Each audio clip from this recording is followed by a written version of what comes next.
बातमी समोर येते मुंब्र्यामध्ये 10 वर्ष चिमुकलीची लैंगिक अत्याचारानंतर हत्या झाल्याच्या प्रकरणामध्ये एक महत्त्वाची अपडेट समोर येते। जितेंद्र आव्हाडांच्या उपस्थितीत नागरिकांनी पोलीस स्टेशनवर मोर्चा काढलाय। आरोपीला फाशी देण्याची मागणी त्यांनी केली आहे। या प्रकरणामध्ये लवकरात लवकर चौकशी करून हे प्रकरण फास्ट ट्रॅक कोर्टात चालवावं अशीही त्यांची मागणी आहे। तर 3 तासात पोलिसांनी आरोपीला ताब्यात घेतलं असल्याचं आव्हाड म्हणालेत। पोलिसांची चौकशी योग्य पद्धतीने सुरू राहील असंही आश्वासन यावेळी आव्हाडांनी दिलं।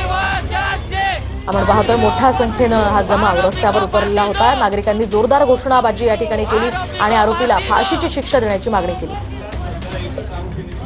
काल रात्री इथे बलात्कार झाला। बलात्कार नंतर त्या बिचाऱ्याकडे पोलिसा 10 वर्षाच्या मर्डरचा तिचा खून करण्यात आला। पोलिसांची कामगिरी कौतुकास्पद आहे। 3 तासाच्या आतमध्ये आरोपी अटकेत आला, त्याला ताब्यात घेतला। त्याची चौकशी पोलिसांच्या पद्धतीने चालू असेल। याच्यात अजून कोणी गुन्हेगार असतील, त्याचे साथीदार असतील तर त्यांनाही कुठेही पोलीस सोडणार नाहीत। पोलीस जबाबदारी पूर्णपणाने पार पाडतील आणि पोलिसांची कारवाई कोणीही थांबवू शकणार नाही। निष्कारण पोलिसांवरती बोट दाखवणं योग्य नाही।